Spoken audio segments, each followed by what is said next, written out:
Hi everyone, welcome to Career Big Study Circle. ఎన్నో రోజులుగా ఎదురు చూస్తున్న ఏపీలో నిరుద్యోగులకి ఇవి ఒక శుభపరిణామం చెప్పుకోవచ్చు. ఎందుకు అంటే రీసెంట్గా నోటిఫికేషన్ల మీద నోటిఫికేషన్లు కంటిన్యూస్గా మనకి నోటిఫికేషన్లు వస్తున్నాయి. ఎందుకు అంటే మనకి మార్చి నెలలో ఎన్నికలని విడుదల చేయడం జరిగింది కాబట్టి వరుసగా నోటిఫికేషన్ రావడం జరుగుతుంది. ఈ అవకాశాన్ని ఎవరైతే వినియోగించుకుంటారో వాళ్ళందరికీ లైఫ్లో అయితే చాలా బాగుంటాయి. ఎందుకు అంటే మనకి ఎలక్షన్ టైంలోనే నోటిఫికేషన్ అనేవి వరుసగా రావడం జరుగుతుంది. రిమైనింగ్ టైంలో నోటిఫికేషన్ అనేవి చాలా చాలా తక్కువగా కనిపిస్తున్నాయి. కాబట్టి ఈ అవకాశాన్ని వినియోగించుకోండి. ఈరోజు మనం డిస్కస్ చేసుకోబోయే నోటిఫికేషన్ అనేది గ్రూప్ 1, గ్రూప్ 2 నోటిఫికేషన్లో ఉన్న కొన్ని జాబుల కంటే ఈ ఈ నోటిఫికేషన్ అనేది చాలా చాలా మంచి నోటిఫికేషన్ అండి. సో గ్రూప్ 1తో కంపేర్ చేసిన ఈ నోటిఫికేషన్కి చాలా ఎక్కువ వెయిటేజ్ ఉంటుంది. సో అలాంటి నోటిఫికేషనే ఈరోజు మనం డిస్కస్ చేద్దాం. ఇంకెవరైనా మన ఛానల్ని సబ్స్క్రైబ్ చేయకపోతే వెంటనే సబ్స్క్రైబ్ చేసుకోండి, ఒక లైక్ చేయండి. ఈ పీడిఎఫ్ అనేది మీకు Career Big Study Circle Telegram ఛానల్లో అప్లోడ్ చేస్తాను. మీరు కంప్లీట్గా చూడండి. డౌన్లోడ్ చేసుకున్న తర్వాతనే మీరు మీ ఆన్లైన్లో చేసుకోండి. ఇక చూసినట్లయితే Andhra Pradesh public service commission Vijayawada notification 14/2023, 22/12/2023. అంటే మనకి ఈ నోటిఫికేషన్ అనేది ఎస్టర్డే రిలీజ్ అవ్వడం జరిగింది. ఏంటి అంటే ఈ notification direct recruitment to the post of the deputy educational officer in AP educational service. అంటే సింపుల్గా దీన్ని ఏమంటారంటే డిఏఓ అంటారు. అంటే డిప్యూటీ ఎడ్యుకేషనల్ ఆఫీసర్ అండి. ఈ ఎవరైతే ఈ జాబ్ కొడతారో వాళ్ళకి శాలరీ ఎంత, స్టార్టింగ్ శాలరీ చూసుకున్నట్లయితే 61,960 నుండి 61,000 నుండి 1,51,000 వరకు వస్తుందండి ఆర్పిఎస్ 2022 ప్రకారం. అయితే ఎన్ని వేకెన్సీస్ ఉన్నాయి అని చూసినట్లయితే మనకి 38 వేకెన్సీ 38 మాత్రమే ఉన్నాయండి. అయితే ఇక్కడ చూసినట్లయితే మనకి జాబులు తక్కువ ఉన్నా ఎవరైతే జాబ్ కొడతారో ఆ లైఫ్ అనేది సెటిల్ అయిపోతుంది కంప్లీట్గా. ఎవరు అప్లై చేసుకోవచ్చు అంటే ఏజ్ గ్రూపు 18 to 42 ఇయర్స్ ఎవరైతే మిడిల్లో ఉంటారో వాళ్ళందరూ కూడా అప్లై చేసుకోవచ్చు. 18 to 42 ఇయర్స్ అంటే ఎప్పుడు వరకు అంటే యాజ్ ఆన్ 7 అదే మనకి జూలై 1 తేదీ 2023 వరకు వాళ్ళు ఏంటంటే 42 ఇయర్స్ని క్రాస్ చేయకూడదు, 18 ఇయర్స్ లోపు ఉండకూడదు. అంటే 18 ఇయర్స్ క్రాస్ అయ్యి ఉండాలి, 42 ఇయర్స్ మిడిల్లో ఉండాలండి. ఈ ఆన్లైన్ అనేది ఎప్పుడు ఓపెన్ అవుతుంది అంటే మనకి క్లియర్గా చూసినట్లయితే ఇక్కడ జనవరి 9th ఓపెన్ అవుతుందండి. జనవరి 29th మనకి ఈ నోటిఫికేషన్ ఎండ్ అవుతుంది. అది అఫీషియల్ వెబ్సైట్ ఇవ్వడం జరిగింది. ఈ అఫీషియల్ వెబ్సైట్ అనేది నేను డిస్క్రిప్షన్లో పిన్ చేస్తాను అండ్ ఆల్సో కామెంట్ సెక్షన్లో కూడా పెడతానండి. మీరు అక్కడ నుండి క్లిక్ చేస్తే మీకు ఈ డైరెక్ట్ వెబ్సైట్ని రీడైరెక్ట్ చేస్తుంది. ఇంకా మీరు గూగుల్లో వేరేసి ఇంకా టైప్ చేయవసరం లేదు. డైరెక్ట్గా మీరు ఆ లింక్ మీద క్లిక్ చేస్తే డైరెక్ట్ లింక్ అండి. అక్కడికి వెళ్ళిన తర్వాత మీరు ఏం చేయాలంటే first of all OTPR registration ఉండాలండి. ఆ ఓటీపీఆర్ రిజిస్ట్రేషన్ అంటే 1 టైం ప్రొఫైల్ రిజిస్ట్రేషన్ అని ఉంటుంది. ఈ ఓటీపీఆర్ని మీరు రిజిస్ట్రేషన్ చేసుకుంటే మీకు అప్లికేషన్ ఫామ్ అనేది ఓపెన్ అవుతుందండి. అయితే ఈ ఓటీపీఆర్ అప్లై చేసినప్పుడు ఏం చేయాలి అంటే కరెక్ట్గా రిజిస్టర్ మొబైల్ నెంబర్ ఇవ్వాలండి, రిజిస్టర్ మెయిల్ ఐడి ఉండాలండి. ఈ రెండు పర్ఫెక్ట్గా ఉంటేనే మీ ఓటీపీఆర్ అనేది కరెక్ట్గా అవుతుందండి. ఎప్పుడు కూడా ఓటీపీఆర్లో మిస్టేక్స్ అయితే చేయొద్దు. ఎందుకు అంటే మీకు ఈ ఓటీపీఆర్ ద్వారా మీకు login number, user name, passwords వస్తాయి. ఇవి కరెక్ట్గా ఎంటర్ చేస్తేనే మీరు అప్లికేషన్ అనేది కరెక్ట్గా ఫిల్ చేయగలరు. ఇక చూసినట్లయితే అది అక్కడ చెప్పారు. ఓటీపీఆర్ అనేది application for any post under any circumstances the application are advise to retain their mobile number. మనకి ఈమెయిల్ అది మొబైల్ నెంబర్కి ఎస్ఎంఎస్కి వస్తుందండి. ఇక చూసినట్లయితే the commission conduct screening test ఎప్పుడు కండక్ట్ చేస్తుందంటే ఇక్కడ క్లియర్గా చెప్పడం జరిగిందండి.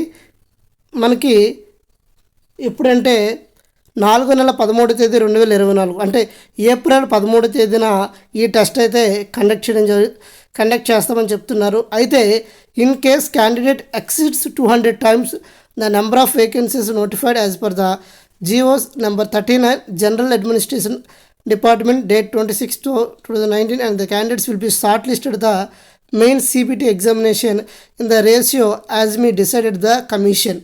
అంటే వాళ్ళ ఒక క్రైటీరియా ఉంటుందండి. అంటే మనకి ఎవరైతే ఒక పోస్ట్ ఉంది కండి, ఆ పోస్ట్కి ఎంతమంది అప్లై చేస్తున్నారు అని బట్టి వాళ్ళు 1:50 తీయాలా, 1:100 తీయాలా అనేది వాళ్ళు డిసైడ్ చేస్తారండి. అది ఆ రేషియో ఎంత డిసైడ్ చేస్తాం అనేది వాళ్ళు మీకు ఫర్దర్గా మీకు ఇన్ఫర్మేషన్ ఇస్తారండి. ఇక చూసినట్లయితే a general mock test facility is available to the applicant the commission website. మనకి మాక్ టెస్ట్ల కోసం చాలామంది ఎదురు చూస్తుంటారు, ఎలా ప్రిపేర్ అవ్వాలి ఏంటి అనేది. వాళ్ళే ఏం చేస్తున్నారంటే వాళ్ళు ఒక శాంపిల్ మాక్ టెస్ట్లు అయితే ఇవ్వడం జరుగుతుంది. అది కూడా అఫీషియల్ వెబ్సైట్లో అండి. ఈ అఫీషియల్ వెబ్సైట్లో మీరు క్లియర్గా లాగిన్ అయిన తర్వాత మీరు ఏంటంటే మాక్ టెస్ట్ ప్రాక్టీస్ చేయొచ్చు. ఇక ఈ ఎగ్జామ్ అనేది ఆన్లైన్లో ఉంటుందా ఆఫ్లైన్లో ఉంటుందా అని చాలామందికి డౌట్ రావచ్చు. ఏంటి అంటే ఈ ఎగ్జామ్ అనేది కంప్లీట్గా ఓఎంఆర్ బేస్డ్ అండి. ఓఎంఆర్ బేస్డ్ అంటే ఖచ్చితంగా ఆఫ్లైన్ టెస్టే. కాబట్టి ఈ ఎగ్జామ్ అనేది ఆఫ్లైన్లో ఉంటుంది. మీరు డైలీగా మాక్ టెస్ట్ ప్రాక్టీస్ చేయడానికి అఫీషియల్ వెబ్సైట్లో వాళ్ళొక మాక్ టెస్ట్లు కూడా ప్లాన్ చేసి ఉంచారు. మీరు రెగ్యులర్గా ప్రాక్టీస్ చేయడమే మీ ఉంటుంది. ఇక మీరు అప్లై చేసుకున్న తర్వాత ఏం చేయొచ్చు, రెగ్యులర్గా ప్రాక్టీస్ చేయొచ్చు. ఇక వేకెన్సీ గురించి వచ్చినట్లయితే ఇక్కడ deputy educational officer AP educational service zone 1లో 7 పోస్టులు ఉన్నాయండి. మీకు జోన్ 1 ఏటి వస్తుంది, జోన్ 2 ఏమొస్తుంది, జోన్ 3 ఏమొస్తుంది అని ఫర్దర్గా మీకు ఇన్ఫర్మేషన్ ఉంది, మీకు క్లియర్గా ఇన్ఫార్మ్ చేస్తాను. బిఫోర్ నోటిఫికేషన్లో కూడా ఈ జోన్ 1 మనకి రీసెంట్గా ఇంకో నోటిఫికేషన్ రిలీజ్ అయిందండి. అది పాలిటెక్నికల్ లెక్చరర్ నోటిఫికేషన్ రిలీజ్ అయింది 99 పోస్టుల కోసం. ఇంకెవరైనా ఆ వీడియో చూడకపోతే డిస్క్రిప్షన్లో లింక్ ప్రొవైడ్ చేస్తాను, లేదా కెరియర్ బిగ్ స్టడీ సర్కిల్ ఛానల్లో మనకి లాస్ట్ వీడియోనే ఉంటుందండి. 99 పోస్టులు. ఇలాంటి నోటిఫికేషన్లు చాలా అరుదుగా వస్తాయండి, చాలా అరుదుగా వస్తాయి. ఈ అవకాశాన్ని వినియోగించుకుంటే వాళ్ళు లైఫ్లో బాగా సెటిల్ అవుతారండి. ఇక జోన్ 1లో 7 పోస్టులు, జోన్ 2లో 12 పోస్టులు, జోన్ 3లో 8 పోస్టులు, నెక్స్ట్ జోన్ 4లో 11 పోస్టులు అండి. మొత్తంగా ఎన్ని పోస్టులు ఉన్నాయంటే 38 పోస్టులు ఉన్నాయండి. ఎవరు కూడాను పోస్టులు తక్కువ ఉన్నాయి అని అప్లై చేయడం అయితే ఆపొద్దండి. ఎందుకంటే మీకు కావాల్సింది ఒక పోస్టే. ఎవరైతే బాగా ప్రిపేర్ ఉంటారో ఆ ఒక్క పోస్టు మీకు వచ్చే అవకాశం ఉంటుంది. కాబట్టి మనం ఎప్పుడు కూడా నెవర్ గివ్ అప్ ఇవ్వకూడదు. కాబట్టి ఖచ్చితంగా మీరు ఎవరైతే క్వాలిఫికేషన్స్ ఉన్నాయో వాళ్ళందరూ కూడా అప్లై చేయండి. చూడండి, ఆ క్వాలిఫికేషన్ కూడా మీకు చెప్తాను. ఇక్కడ ఎడ్యుకేషనల్ క్వాలిఫికేషన్, ఇక్కడ deputy educational officer in AP educational service a first or second class post graduation degree any one of the subject suitable for admission into BEd course అండి. ఇక్కడ ఏంటంటే ఎవరైతే ఎంఎస్సి చేస్తారో వాళ్ళు ఎంఎస్సి ఫస్ట్ ఆర్ సెకండ్ క్లాస్లో pass అయ్యి, దాంతోపాటుగా ఎవరైతే బీఈడి చేస్తారో ఆ బీఈడి క్వాలిఫికేషన్ కూడా ఉండాలండి. ఈ 2 క్వాలిఫికేషన్ ఉన్న వాళ్ళు మాత్రమే ఈ పోస్ట్కి అప్లై చేయొచ్చు. ఇక్కడ చూసినట్లయితే క్లియర్గా చెప్పాడు మనకి first class or second class post graduation అది ఏదైనా అవ్వచ్చండి. మీరు పోస్ట్ గ్రాడ్యుయేషన్లో ఏ సబ్జెక్ట్కి దేనికి వచ్చింది అనేది క్లియర్గా చూద్దాం. ఇక్కడ చూసినట్లయితే మనకి ఏజ్ క్రైటీరియా అండి. ఏజ్ అనేది మనకి మినిమం ఏజ్ 18 ఇయర్స్ అండి, మ్యాక్సిమం ఏజ్ 42 ఇయర్స్ అండి. ఇక ఏజ్ రిలాక్సేషన్ కూడా ఉంటుందండి. అది ఎస్సీ ఎస్టీ బీసీ ఈడబ్ల్యూఎస్సీకి 5 ఇయర్స్ ఏజ్ రిలాక్సేషన్ ఉంటుందండి. Person with bench mark disability వాళ్ళకి 10 ఇయర్స్ ఉంటుందండి. తర్వాత ఎక్సర్వీస్ మనకి 3 ఇయర్స్ ఉంటుందండి వాళ్ళు డిడక్ట్ అయిన తర్వాత రెగ్యులర్గా వాళ్ళకి రెగ్యులర్ ఎంప్లాయీస్కి ఏమంటే 5 ఇయర్స్ ఏజ్ రిలాక్సేషన్ ఉంటుంది. ఇదంతా మనకి ఉంటుందండి. ఇది 28 పేజెస్ పీడిఎఫ్ అండి. ఈ పీడిఎఫ్ అంతా కంప్లీట్గా ఇక్కడ మనకి ఎక్స్ప్లెయిన్ చేసడానికి చాలా ఎక్కువ టైం తీసుకుంటుంది. కాబట్టి షార్ట్గా మీకు ఈ నోటిఫికేషన్ అనేది మన ఛానల్లో Career Big Study Circle Telegram ఛానల్లో అప్లోడ్ చేస్తానండి. అక్కడ మీరు క్లియర్గా చదివి ఇంకా మీకు ఏమైనా డౌట్స్ ఉంటే కామెంట్ సెక్షన్లో కామెంట్ చేయండి. ఇవి చాలా అరుదుగా వచ్చే నోటిఫికేషన్లో ప్రతి ఒక్కరు కూడా వినియోగించుకోండి. ఇంకేమైనా డౌట్స్ ఉంటే మన కామెంట్ సెక్షన్లో కామెంట్ చేయండి. ఇక జోన్ 1కి వచ్చినట్లయితే శ్రీకాకుళం, విజయనగరం, విశాఖపట్నం అండి. జోన్ 2కి వచ్చినట్లయితే east Godavari, west Godavari, Krishna. Zone 3కి వచ్చినట్లయితే గుంటూరు, ప్రకాశం, నెల్లూరు. జోన్ 4కి వచ్చినట్లయితే చిత్తూరు, కడప, అనంతపురం, కర్నూలు. ఇక ఈ జోన్లు చూసుకొని క్లియర్గా ఈ జోన్లు చూడండి. ఈ జోన్లు చూసిన తర్వాత మీకు ఇక్కడ ఎన్ని పోస్టులు ఉన్నాయి మెన్షన్ చేశారు కదండి, ఆ పోస్టులు మీరు క్లియర్గా చూడొచ్చు.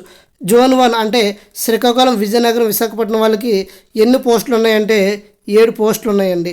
తర్వాత జోన్ 2 వాళ్ళకి 12 పోస్టులు ఉన్నాయండి. ఈ జోన్ వీళ్ళందరూ కూడా అప్లై చేయండి. ఖచ్చితంగా మంచి అవకాశం అండి. ఇంకా మన ఏపీలో అతి త్వరలోనే 1/1 నోటిఫికేషన్లు అయితే ఖచ్చితంగా రిలీజ్ అవుతున్నాయి. మరిన్ని అప్డేట్స్ కోసం మన ఛానల్ని సబ్స్క్రైబ్ చేసుకోండి, లైక్ చేసుకోండి. Thank you all. జై హింద్.